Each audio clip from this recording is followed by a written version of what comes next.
This through the General Household Survey, and we are sitting at 1.9% of households that are practicing agriculture as a main source of income. The majority are practicing as an extra source of food, backyard garden and everything. And I think we can't say that is not good, because there's glimpse for hope in that. If they could be alerted, or they could be made aware that what they are doing in the backyard, they could be transferred to a half a hectare, it could be a hectare, it could bring more money if it's in a hectare, half a hectare in a hectare, because the economy is about a mindset. And yesterday we had a mind-boggling session with the international experts in relation to what is the economy.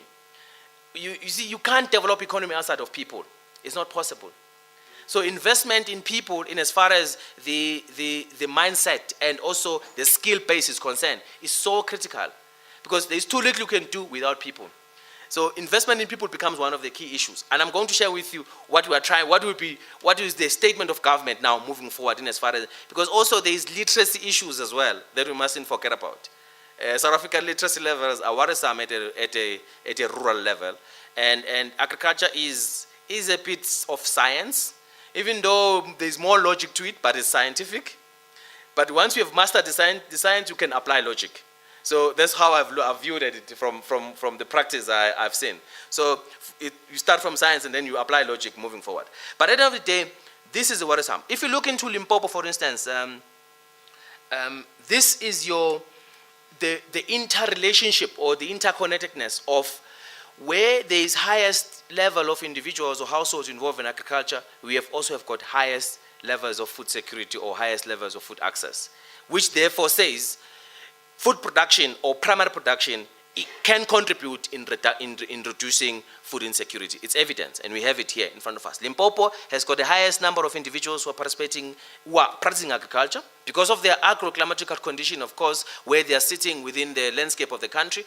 But also, I think in Limpopo, whether you want to spray or whatever, you plant your mango tree here, it's just going to grow, you know. So it's favorable. The environment is favorable. It's one of those highest agriculture potential areas that we have in South Africa. But this is providing the proof that where individuals are involved in agriculture, there will be less levels of hunger from that perspective. But we haven't as yet factored the economics of this, because from where we are sitting, if people are involved in agriculture, how do you then utilize their involvement for the economic beneficiation, for their own economic beneficiation, to curb rural to urban migration, where now in urban areas you will have slums, individuals that are unemployed but living fertile land in Limpopo, which can produce food that can feed the ones that are in the cities. So there's some level of revolutionary thinking that must happen, or thinking a reshape that must happen, and which is what we're trying to do now moving forward.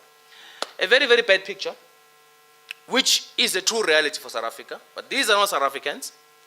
I'm talking about these kids. These are kids we got from the internet, but just to share with you the picture, or to share what is going on in the country. We are in the nutrition transition, what is called nutrition transition, where both your over and under nutrition coexist.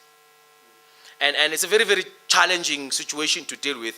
The colleagues that we participate with in the National Food Security Coordination Committee, from health, from also basic education and social development, are the ones who gave us this picture. I'm not a nutritionist. I'm an agriculturalist, but I've come to understand that agriculture transit just moves into become nutrition, because you cannot divorce nutrition from agriculture, from production. So when they talk about nutrition security, they talk about what we have produced. So at the end of the day, we need to have nutrition sensitive policies in as far as agriculture is concerned. So across board, because if we don't address this, we'll have challenges moving forward. Our economy won't grow further down the drain moving forward.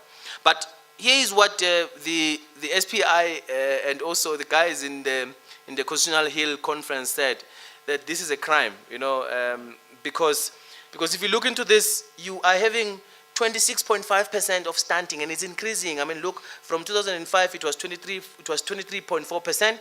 We are sitting now at 26.5% in as far as stunting is concerned, and it's in an irreversible condition. And once it has happened, it has happened, and it means that 26.5% of our kids' future is impaired. That's what it means in literal sense. That's what it means. And it means we have lost the economic potential of about 26.6% of the future labor force for South Africa. And if you are sitting in a policy position and you are making policies, this is very, very worrisome. Because it will mean whatever